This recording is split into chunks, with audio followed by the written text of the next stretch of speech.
ಇವತ್ತು ಕಡಲೆ ಚಟ್ನಿ ಯಾವ ಥರ ಮಾಡಬೇಕು ನಾನು ನಿಮಗೆ ತೋರಿಸ್ತೀನಿ.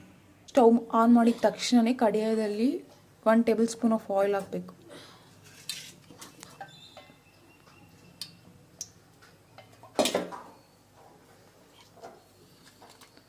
ಹಾಫ್ ಕಪ್ ಆಫ್ ಮಿರ್ಚಿ ಹಾಕಬೇಕು.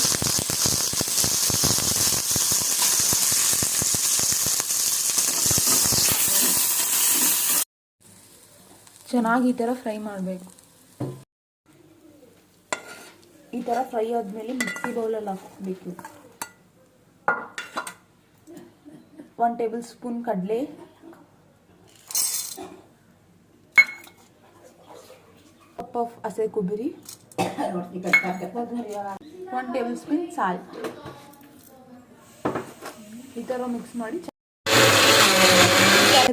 1 table spoon of oil, 1 table spoon of ಸಾಸಿವೆ ಜೀರಿಗೆ ಅಂಡ್ ಅದರಲ್ಲಿ ಕರಿವೇಪಾಕು, ಕೊರಿಂದಿಯರ್ ಹಾಕಬೇಕು.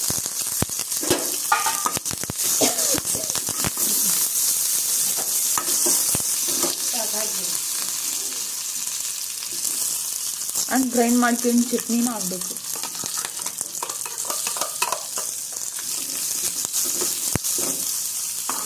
ಈ ಥರ ಚೆನ್ನಾಗಿ ಮಿಕ್ಸ್ ಮಾಡಬೇಕು.